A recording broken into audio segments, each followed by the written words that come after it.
Hello, folks. Welcome back to the newest edition of the Rundown with the Cowboy Crab. I'm your host, the Cowboy Crab, joined by a special guest this time. Please give a warm welcome to Chaostopia, also known as Chaos. How's it going, Chaos?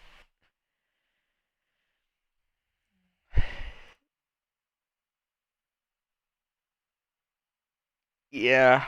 Well, we got some stuff to talk about. This is basically my guide to the OFL, Victory Bowl 33, which is between the DC Knights and the Blue Steel City Vikings. We got to start all the way back at the play-in games, which began with the Roblox Warriors facing off against the Houston Toros and the DC Knights facing off against the Miami Bolts.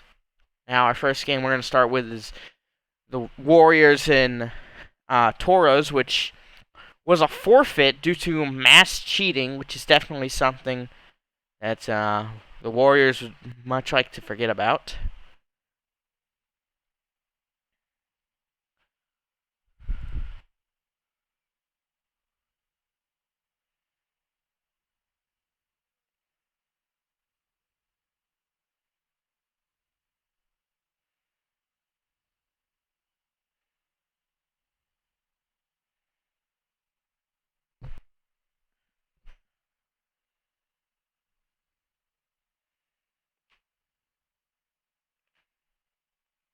Yeah, well, yep. And also your other playing game, DCU got the victory in that game, and by a score of 38-28 over Miami, sending the Bolts home before they even got a chance to play in the playoffs. It's definitely something Miami's going to try and make sure they don't do next season. Moving on to your, yeah.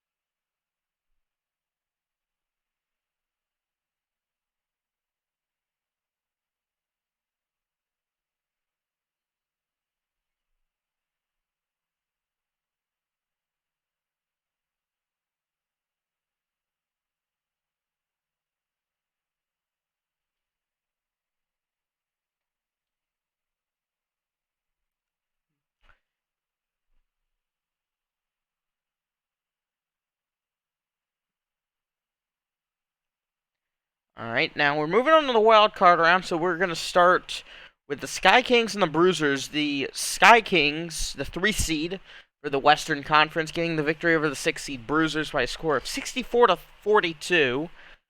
In not really a basing it off of scores, not really a close game, as Sky Kings kind of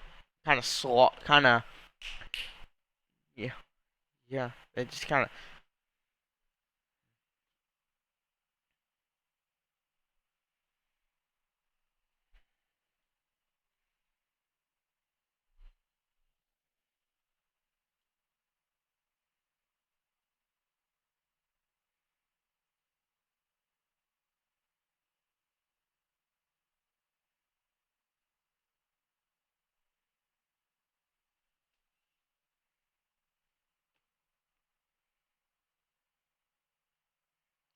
All right, now moving on to your first Eastern Conference matchup, and this is where things get interesting. Your second seed Huskies suffer an upset loss to the seventh seed Destroyers by a score of 48-41. That that was shocking, to say the least, for majority of the people around the league, as at least I had the Huskies at least making it out of the first round.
Moving on, staying in the Eastern Conference here, though, the DC Knights with a upset victory over the number one seed Panthers, 53-41. This shook nearly about everybody to their core, either in a way of, oh my god, the Panthers are out, the Panthers just lost to a play-in team, or DC beat the Panthers.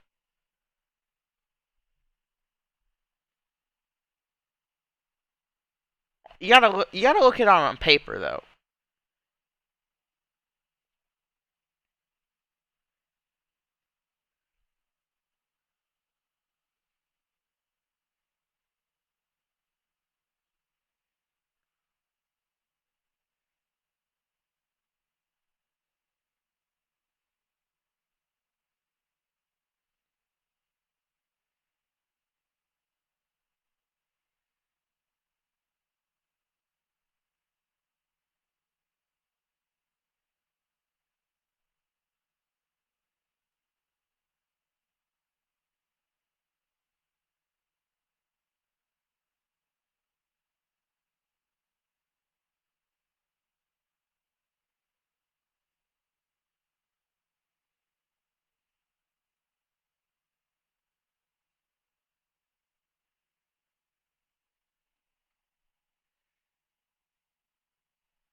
Moving on, though, we'll head back to the Western Conference. Here's your number one seed, Steel City, Blue Steel City Knights. It's beat the eighth seed Houston Toros, the Victory Bowl runners-up, by a score of 55-33. So the Toros were really hoping. I mean, they were in the playoffs. They were really hoping they could get back there and fix their mistakes from last season. Unfortunately, Blue Steel City had other plans for them.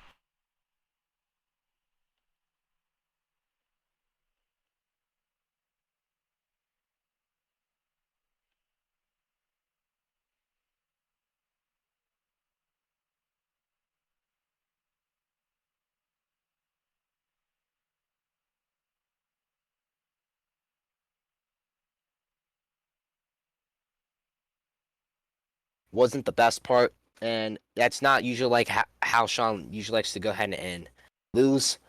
I do gotta go and give kudos to him for actually going ahead and practically carrying that team, a team that he had little to no chemistry with, mind you. At, he went ahead and he pretty much pushed them into the playoffs against the Vikings, and well, the Vikings pretty much they were the better team and were more prepared. So they go ahead and they get the W. Moving on, then we'll head back to the Eastern Conference, where things keep getting more interesting. Well, keep getting interesting as your uh, Victory Bowl champions Atlanta Phoenix win 42-35 over the Canton Greats. Phoenix being the fifth seed and Canton being the fourth seed. Personally, I saw the Phoenix winning, so I wasn't upset.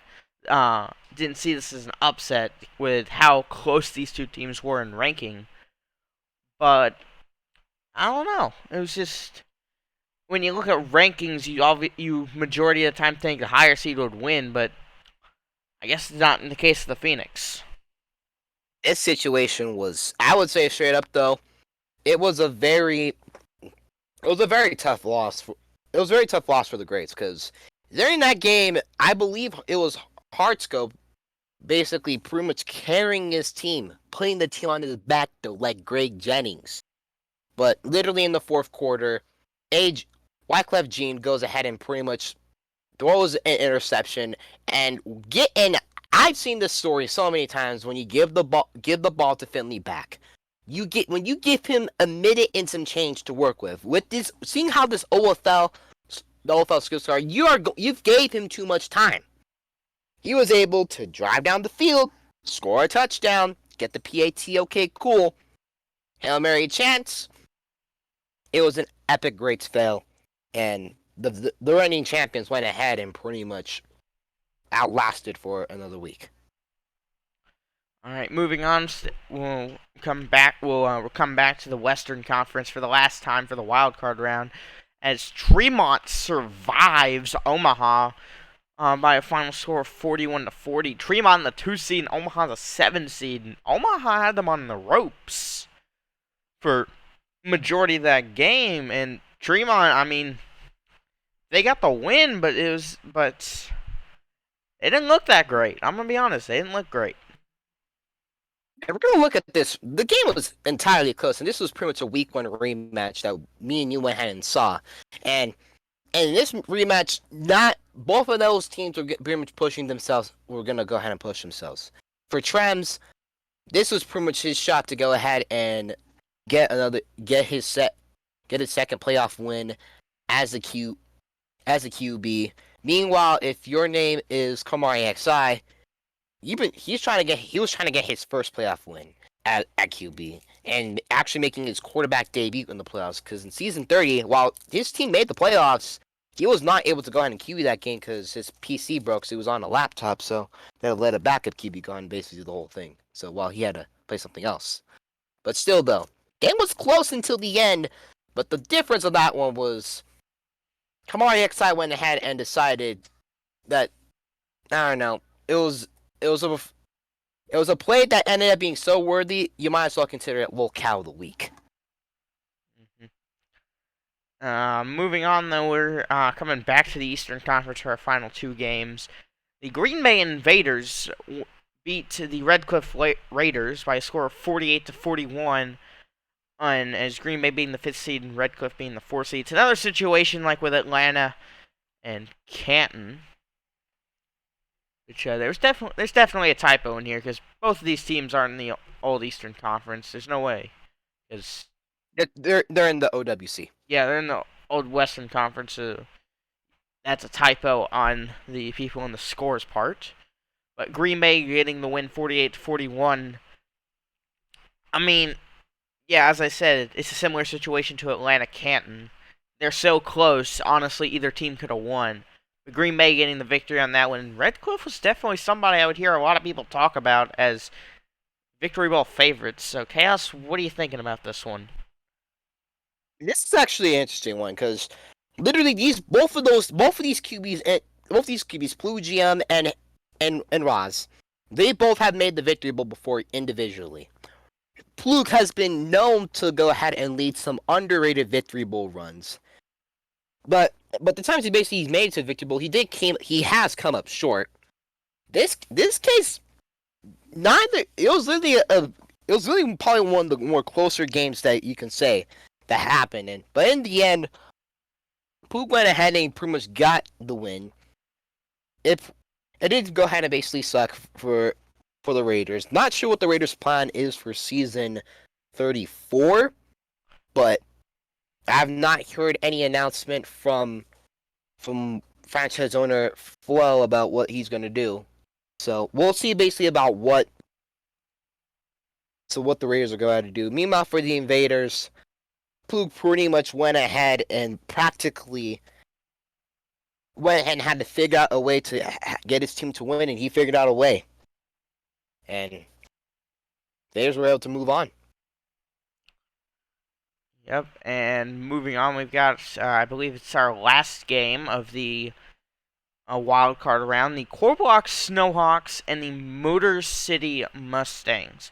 Corblox, the 6th seed, getting the win over Motor City, 42-41. Another close game, but the lower seed team getting the win, and that was a recurring theme for the Eastern Conference. When you go back and look at the playoffs, no team above the 4th seed made it past the wild card round in the Eastern Conference. You think that says something about the Eastern Conference? Because That's something I don't think I've ever seen in any Roblox sporting league that I've been a part of. If anything, I could say literally. I want to keep in mind this: there were 7 teams in the OEC that went 6-2, and there was one team, and basically from the play-in part, both of those teams they were 5-3. So, literally, for that part, it was literally possibly the best offense in the league, taking on a well-experienced core. Literally, you have pretty much perhaps possibly the league MVPs go ahead and going at it in Tage and Tri-Fi. And if we're looking at it from one spot, the game was very close. I mean, you had Reaver basically doing his best to make sure his team wins. You had Intage basically making sure that literally this was back and forth, but in the end, Tri-Fi goes ahead, is able to get they were able to get the game tying touchdown, and to win it, all I had to do was pretty much kick a simple PAT, which everyone thought Tri-Fi could have choked, because he has a history of doing that, but surprisingly he didn't. So, and the Snowhawks went ahead and got the win. Yeah, moving on in the divisional round, we're gonna stay in the Eastern Conference, and in my opinion, this is the biggest upset we had all playoffs. The DC Knights, the 8th seed, getting a win over the defending Victory Bowl champion Atlanta Phoenix, 56-55. Personally, I was on the Phoenix hype train for repeating. I'm being honest. I was on that hype train. I thought they could do it, and I didn't see anything that could stop them except for the people in the Victory Bowl or that they would face or themselves. They beat themselves on this one. They went for 2 when all they needed was 1, and they could have just taken it to overtime, knowing that they had a chance just to simply try and hope that the defense could hold Rayleigh in overtime. But instead, they get greedy and they try and go for 2 and end it, and they completely blow it. Well, if you look at this from away from the Phoenix side,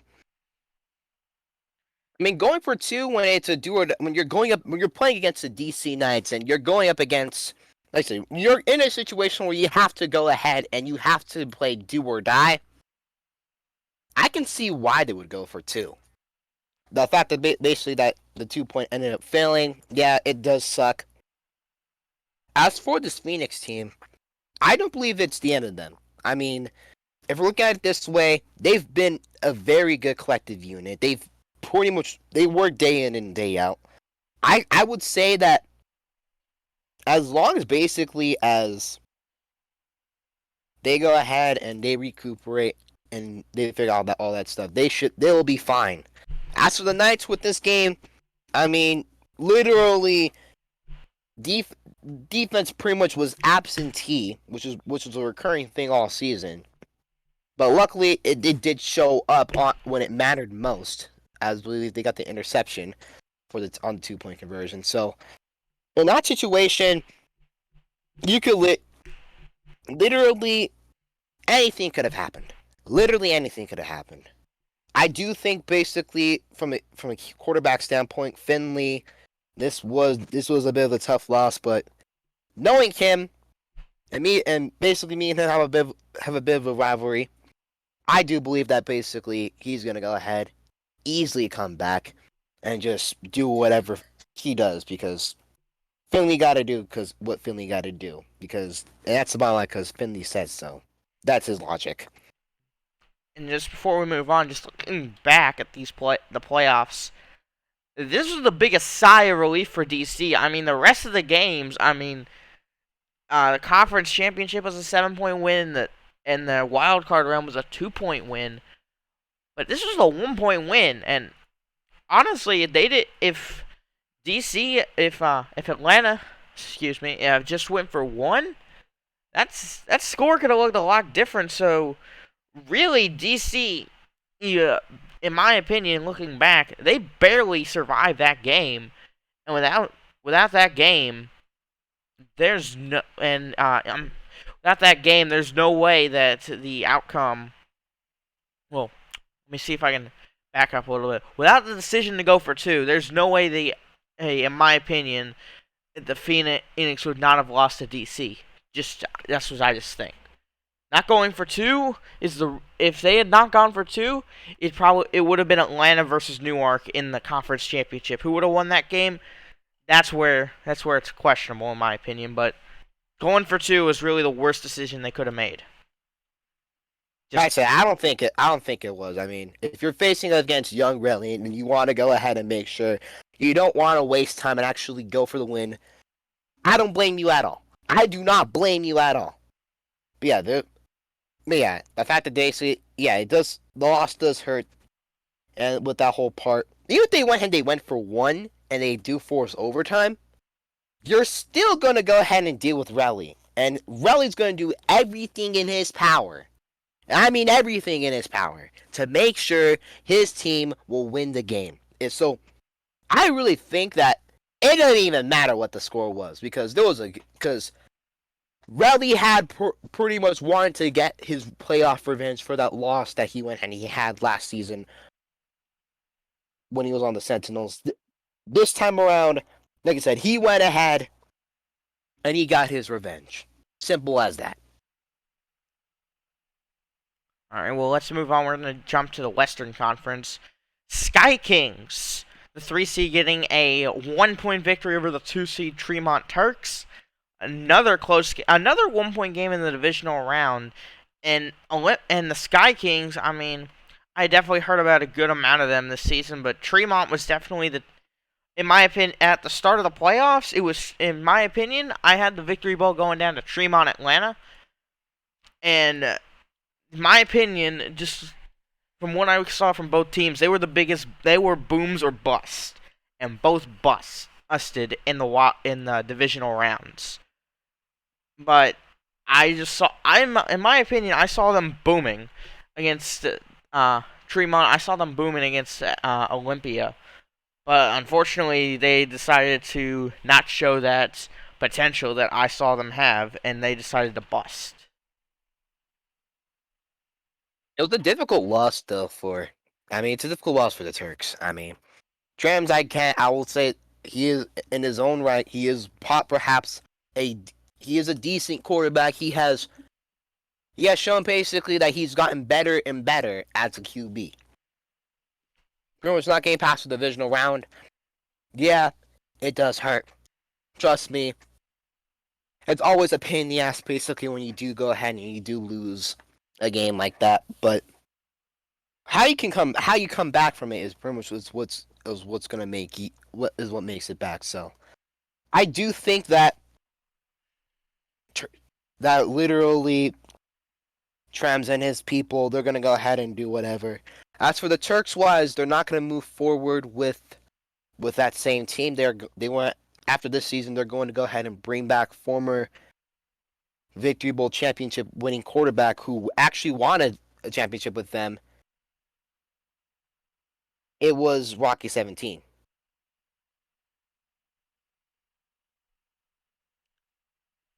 All right. Well, moving on, staying with the Western Conference, the Blue Steel City Vikings in the victory over the Green Bay Invaders, 42-35, and honestly, I was not shocked about this. I mean, nothing about Green Bay really screamed to me that they could beat the Vikings, and the way they played kind of proved my point. They just couldn't handle what the Vikings had, so wasn't really shocked by that outcome. I mean, with this whole situation, literally the Vikings pretty much they went ahead and they showed up and they went ahead and they did what they did. Simply as put, there's nothing you could really say except, well, Vikings ate a W. Yeah, moving on, your final divisional round matchup, the 7 seed Destroyers getting the 56-49 victory over the 6 seed Core Blocks Snowhawks. And in my opinion, I was a little thrown off by this game. I thought Core Blocks could have beaten Newark, but I guess the Destroyers just. I mean, I'd seen them play like really great in the season, but at the same time, I had seen them play terribly, and I just kind of assumed that they were that tonight wasn't a not going to be a good night for them, and Gorblox was going to take advantage, but they proved me wrong. I mean, but this whole game, Crap. the Destroyers, they went ahead and I don't know. It was just one of those games that pretty much who had the ball last and came down to it. And in the end, the team that had the ball last and that actually did score at the end, they went ahead and they won. So there's nothing else I can really say about this one. Yeah, and moving on to the conference championship matchups, the games that just happened tonight. We'll start with the Western Conference. The Blue Steel City Vikings winning 52-47 and advancing to Victory Bowl 33. And honestly, I had them making it to the conference championship, but the team I had them playing, I had them losing. Tremont. But Vikings, I'm not really shocked they made it to the championship. I mean, they're a solid team, no doubt about it, and they definitely earned this Victory Bowl shot. Well, if you're looking at this, I'm gonna be for real. This was the rematch, and I mean a literal rematch of perhaps of the conference championship game from back almost 10 seasons ago. The Greats versus the Bruisers, and believe it or not, both quarterbacks, South and LMJ, they went at it one-on-one again to decide, to basically same situation on the line, and really history repeated itself, but the teams basically are different. I mean, the Vikings, they went ahead and they pretty much took total control. There was nothing you could really say or do about this one. Yeah, and moving on to the Eastern Conference Championship, the DC Knights, originally the 9th seed, moving up to the 8th seed with the victory over Miami in the play-in game, win on the road every playoff game, and they won against Newark 50-57.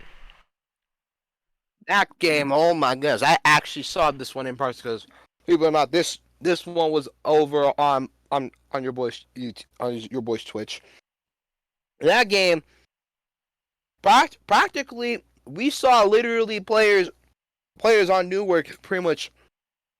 They were pretty much selling the game a bit, such as that wouldn't happen. But Worry 4K, that man, he went ahead and when no one else expected him to, he stepped up to the plate, swung for the fences, and literally was the whole reason why on offense, why the Destroyers were able to keep up with the Knights. And it looks like literally at that point, you think that this was a high scoring game, that you think that literally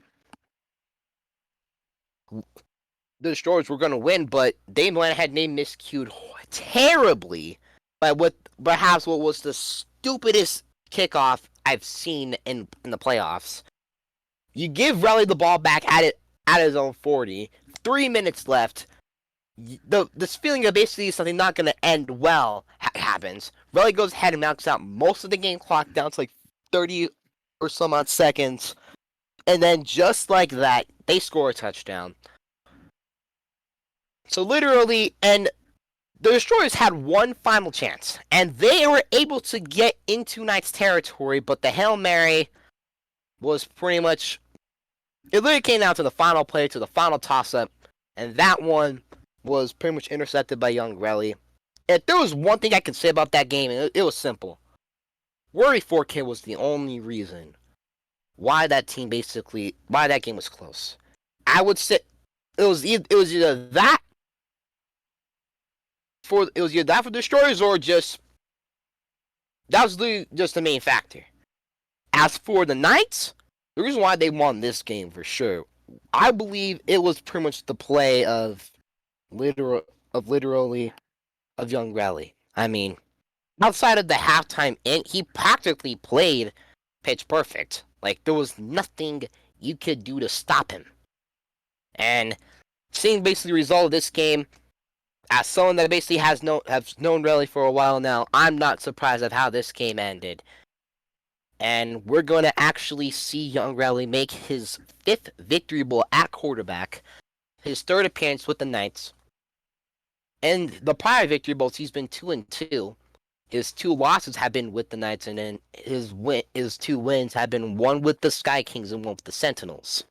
The Sentinels, when I was also on that team, so congratulations once again to Riley for going ahead, showing up, getting the playoff dub when it was needed most. So, and just like that, we'll see the DC Knights make it to their first victory bowl since season 25, and for the Blue Steel City Vikings, their first victory bowl appearance since season 23, where they, ironically enough, beat the Knights 34-22, and what was Riley's first appearance at QB. Yeah, that's what I was about to get into. Your Victory Bowl rematch. Not even kidding. 10 seasons later, it's the rematch. It's DC, it's Blue Steel City. 10 seasons later, and honestly, with the way DC, this is where we get into like the predictions part for who's gonna win. At this current point, I'm leaning to DC. They have shocked me every time. Because at this point, like, let me just take you back wild card round. They're playing the Panthers. I'm like, all right, they got past Miami. There's no way they're getting past the Panthers. They beat the Panthers. They face Phoenix. I'm like, okay, this is a team I've got making it to the Victory Bowl. This is the team I have winning the Victory Bowl. Oh, and there's nothing. And they might have got past the Panthers. They're not getting past the Phoenix. They squeak by the Phoenix. They make it to the conference championship. And I'm like, all right, you know what? I'm kind of starting to see DC, but I think Newark could do it. Newark doesn't do it. I'm going DC on this one. I don't think that Blue Steel City. I think they can beat them, but they cannot give the ball to Relly. They have to try and pretty much keep the ball from his hands as much as they can, but I don't think they can do that. So I'm going DC. They're going to win this game. By, if I had to take a guess, it's either going to be a field goal or a touchdown. Is how they will win this game. That could be a good possibility. That could be a very good possibility. But first things first, like I said, this is for what Young Riley basically is doing. This is pretty much an opponent that I don't think he's ever faced before. I mean, if you look at it, this is pretty much an opponent that pretty much very as well is the future Hall of Famer in his own right. I mean, if you look at Riley's past experience in the Victory Bowl, he faced a Hall of Fame QB in the Hilo Bowl. He faced a wide receiver at QB that had some QB experience. Probably we don't talk about that, but still, he faced Rocky. Those 2 were losses. Okay, so then you go ahead and you play the league MVP and a former wide receiver himself, Randy. Okay, that's a win. And then for the Sentinels, you got a Hall of Fame QB in Sean HTX. You blow him out. Those were just typical things. This is a different opponent. This isn't Mr. I'm gonna go ahead and basically drop back and basically I'm gonna go ahead and waste time and all that stuff. This is LMJ he's facing. LMJ, this is his 2nd Victory Bowl appearance at QB. His first appearance was back in season 24. He did lose that Victory Bowl to the Corblock Snowhawks. But I'm gonna say this. What LMJ has is that he has a bit of a pizzazz, a bit of an aura that literally everyone likes about him. That he's shown that he's literally possibly the best player in the modern scripts era to pretty much put on a jersey. And he's shown time and time and time again he's not done. He can literally play any position on the field, but it wouldn't make a difference because he's going ahead and he's going to hoop. He went ahead and he won a couple of Victory Bowls out wide receiver. He won a couple of Victory Bowls. Basically, like, overall, you're dealing with someone that pretty much is literally in your zone. Literally someone that can actually go head to head versus you. This is perhaps the best quarterback matchup that I think we've seen. Both of these guys, once upon a time, they were both former wide receivers. Riley, he was an off-on wide receiver, but someone. Meanwhile, with LMJ, yeah, they both went ahead and they've shown they're one of the best. LMJ, he's made his own credentials as a wide receiver. He was a former wide receiver of the year himself. I'll ding one a couple of times. But in this modern day, though, this is perhaps the most balanced quarterback thing I'm gonna see.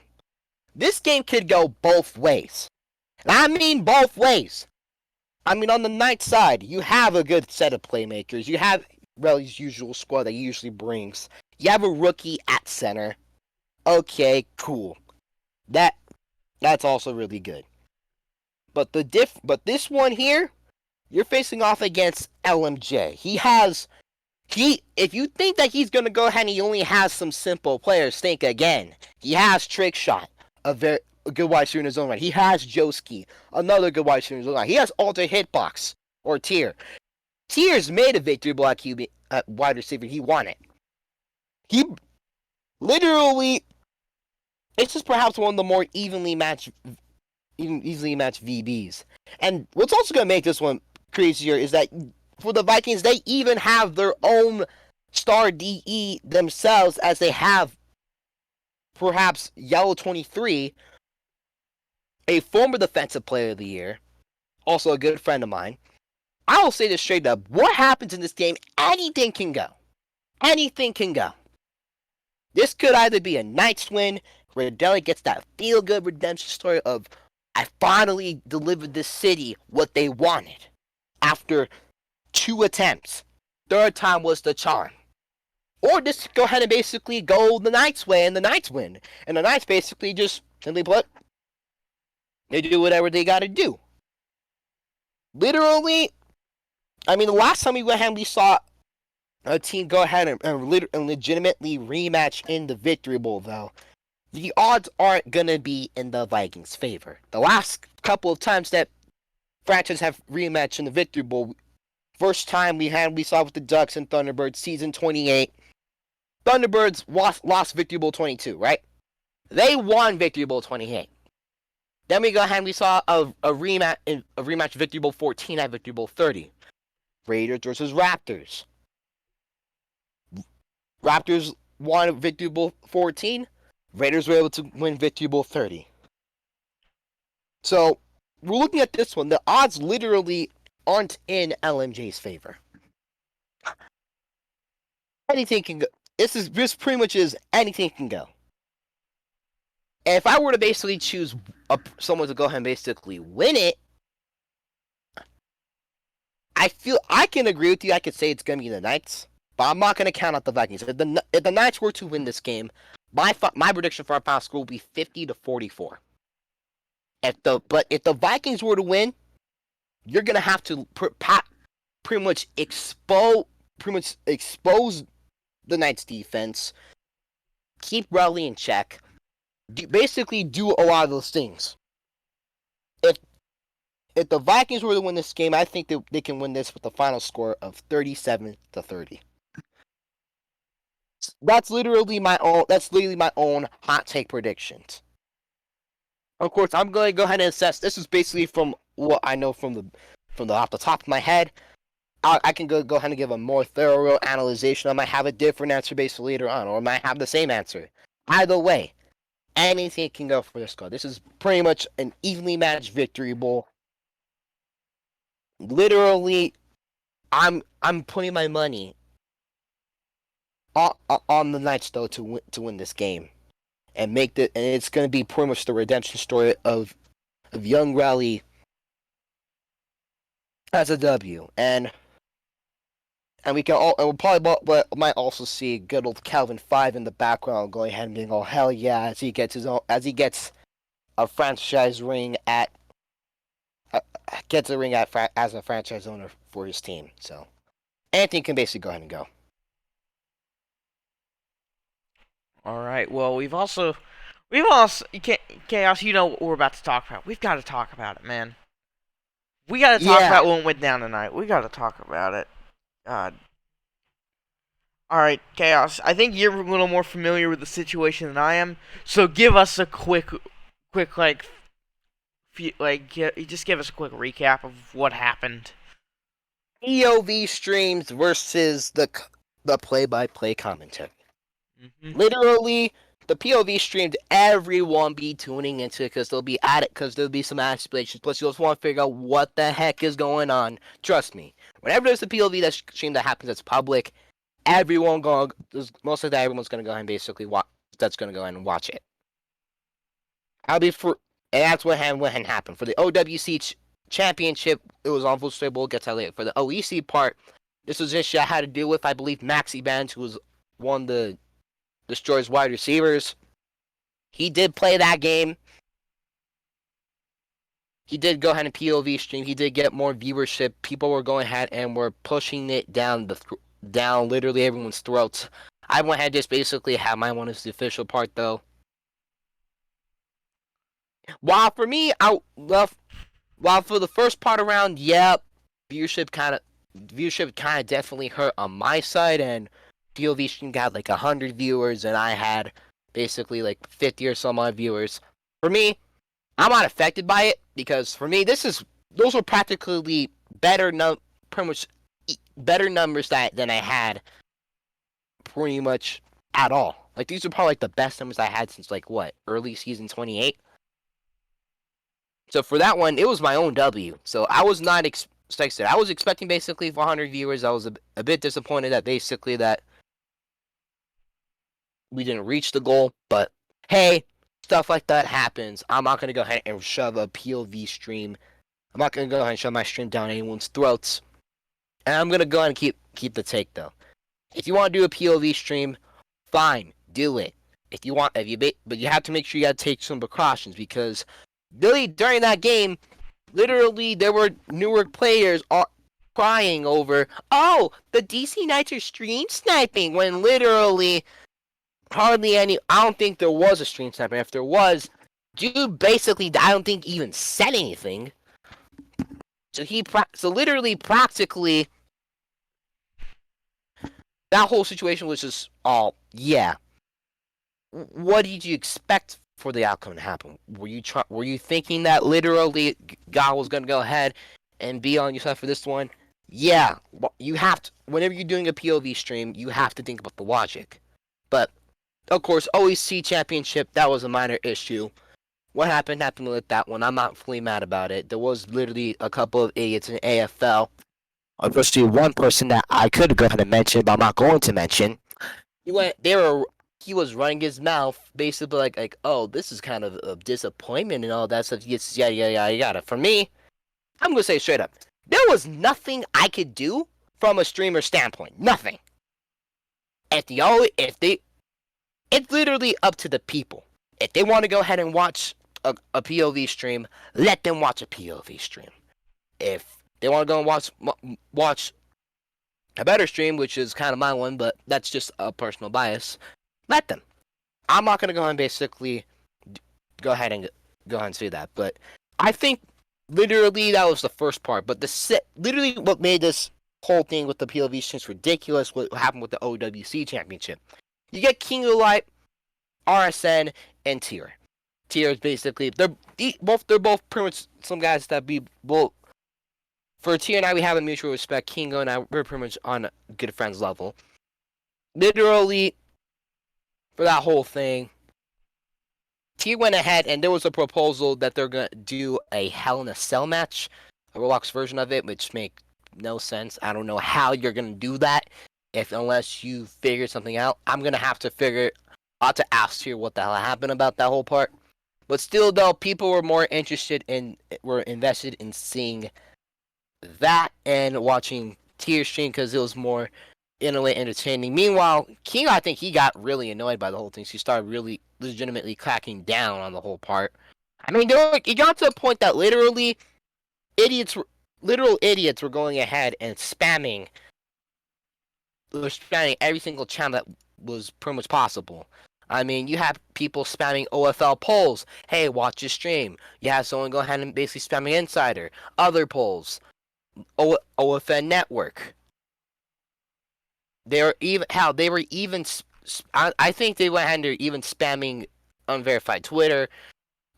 Nothing was safe. nothing was safe. And it got so bad to the point I think the chat broke. Something happened that literally just went whole 360 part. Like I said, I don't know what happened.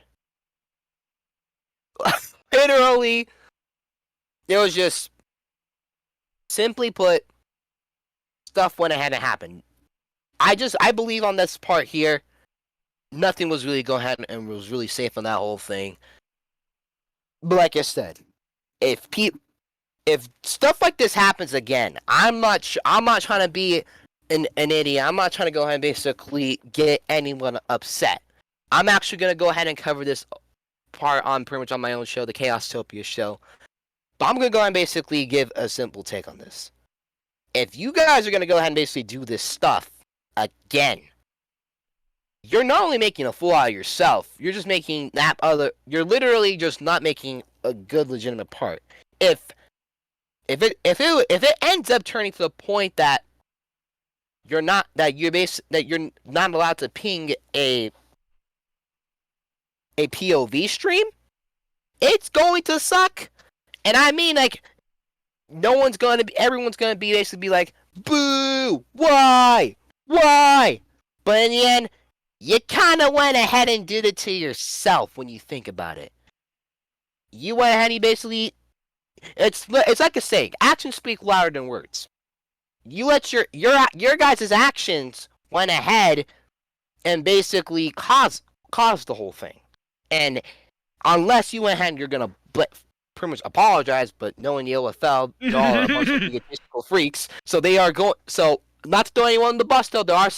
But I can say there's a good chunk of I believe that literally acts egotistical to the point that sometimes I don't even know. I'm still in the league, but that's just my take.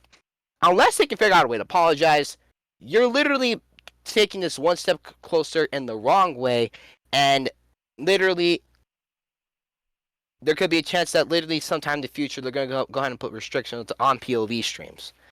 That's just my take. I don't know. What's yours, one? Alright, so this is pretty much what I'm thinking. All I'm saying before we start is, to me, this feels like, I feel like I've been here before. And if you know what I'm talking about, you know what I'm talking about. Because I feel like I've been here, I've been in a similar situation before. But I'll elaborate that later. If you know, you know. But I mean, in my opinion, this is just a bunch of fucking shit. Hey, yo. Bro, it's my podcast. I can say whatever I want. It's I mean, all I try to keep you PG, but I mean, I get why basically. no. My channel, I could care less. Till I start making money on YouTube, I do whatever I please. But anyways, so here's my thing about POV streams.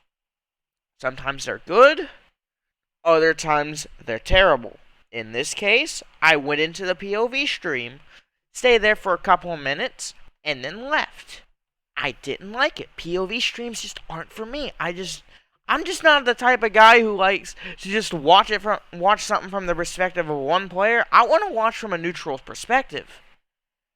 And it doesn't help when the people you're listening to in a POV stream are annoying as fuck. Oh my goodness! Like, I mean, you could say that. Yeah, I will say that. Hell, I've been fired from a streaming league before, and you know what? And at this point, I don't care because you're coming after me for my opinion. Okay, that's fine, but I could not care. POV streams, they're fine, but when they cause stuff like this, something's got to be done. And is Tom gonna fire Kingo? I highly doubt that. It's Kingo. Man's got the most followers for Roblox streams. I'm pretty sure he's almost active one right now too. Yeah, he's also the director of the media. Yeah, who's he gonna replace him with? Me? Like, who else? I mean, true, but like literally with that whole part, I just don't think that literally like.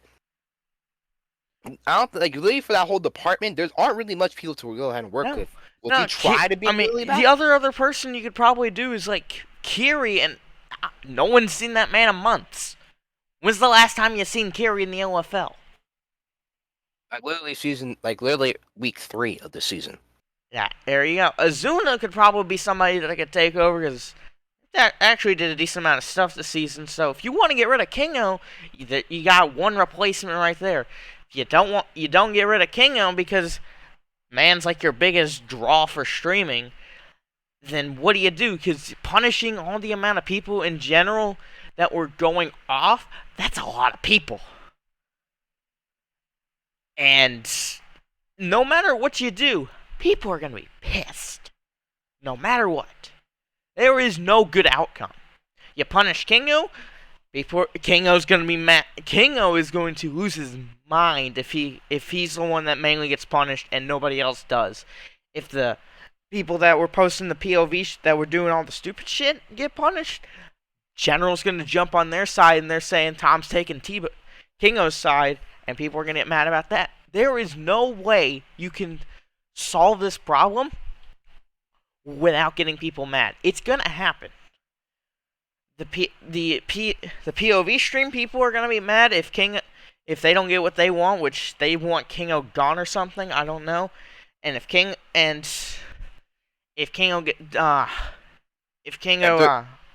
crap. If Kingo basically, if losing side basically is Kingo, then Kingo's not going to be very happy, and you already know. Nah. So, really, this, in my opinion, is shit. Best way to put it is shit has hit the fan. Now, how do we clean it up?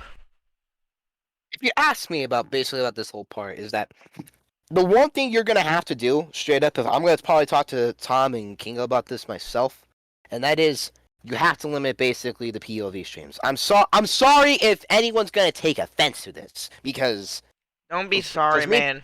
Don't be. Because literally, I don't mind basically a few POV streams, especially with people that actually are doing POV streams with QBing, because you know you can probably learn a thing or two from them at QB.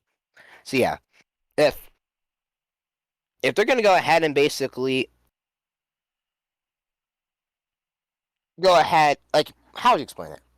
Yeah, like if you go ahead and you put down the restrictions, you gotta go ahead and make sure stuff basically is done correctly. If it's done correctly, then you should be fine.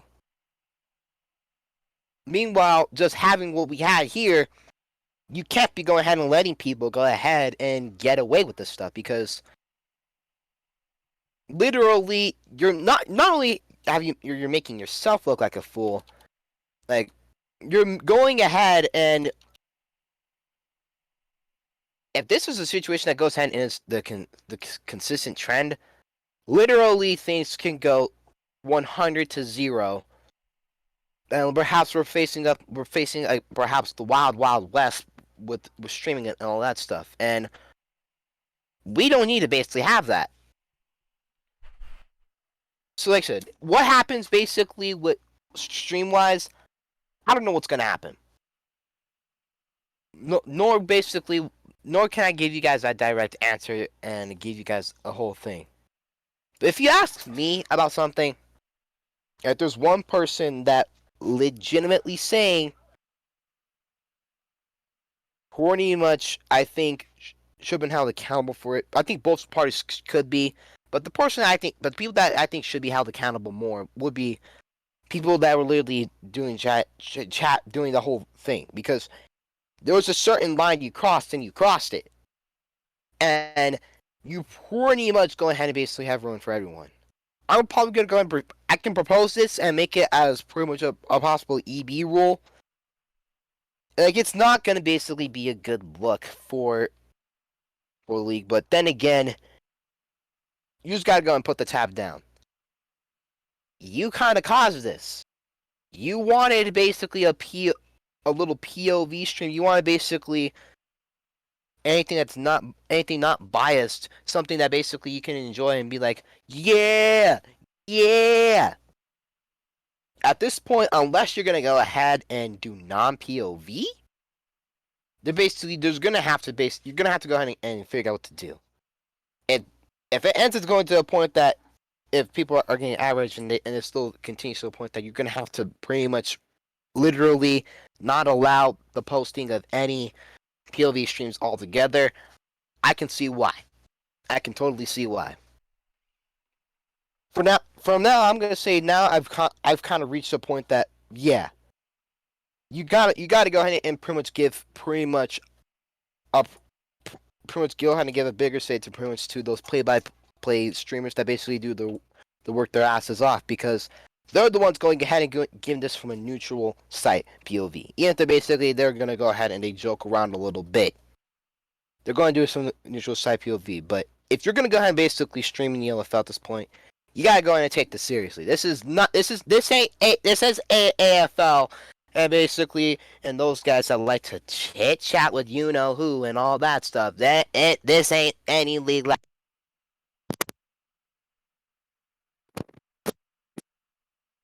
And all, Your mic doing somersaults, man. It's doing chaos. Your mic doing funny stuff. You cut out. I can't hear you now.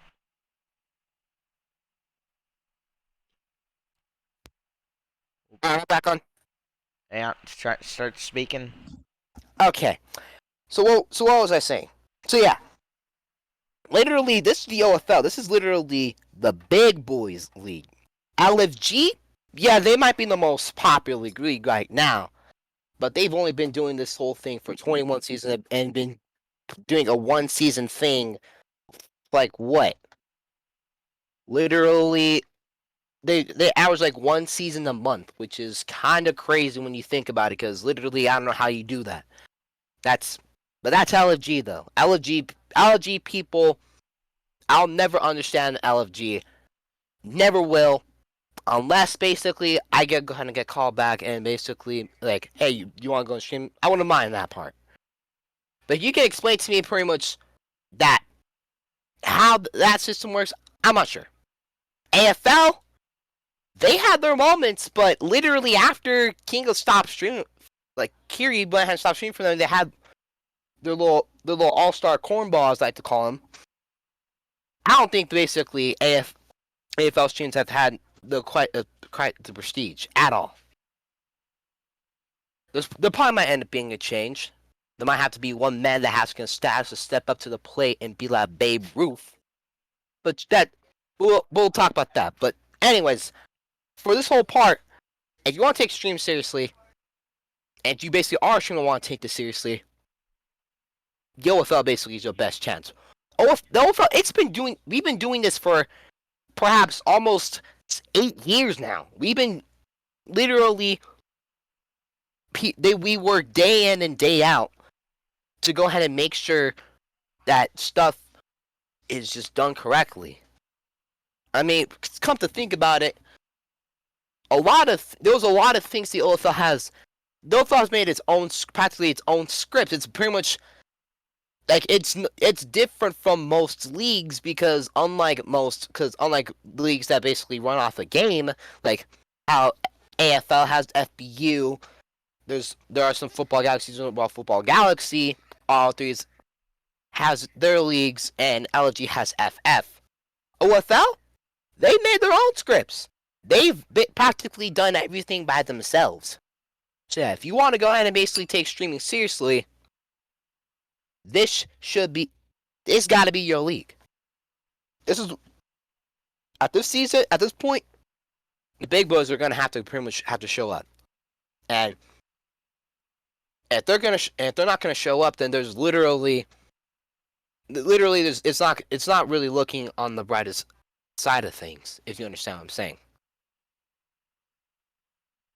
Yeah, I think as we slowly begin to wrap this episode of the rundown down, if this situation is not resolved the right way, we're heading down a dark path, man. Like this is like Tom and the big people in charge.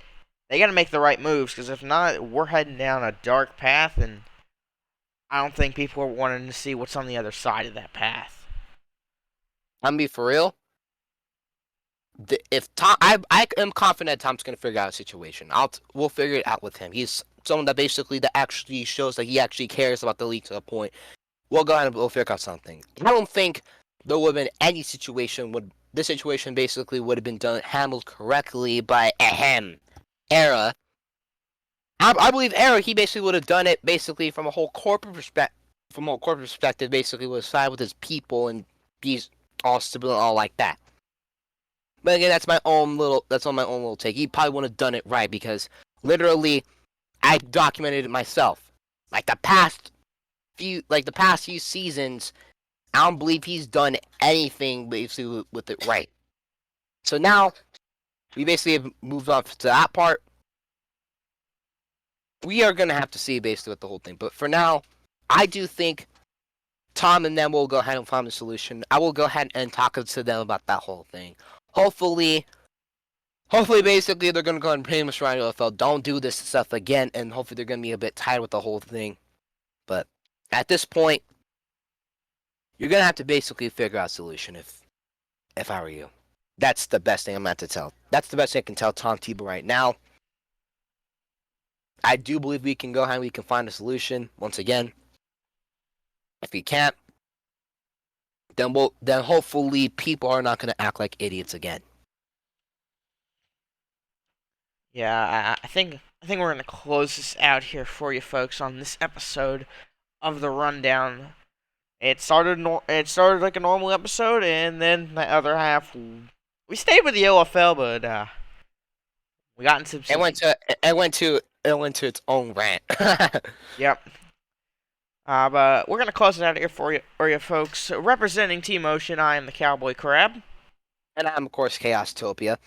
We're your hosts for tonight's episode of the rundown, and we're saying so long, everybody. And see you guys next time.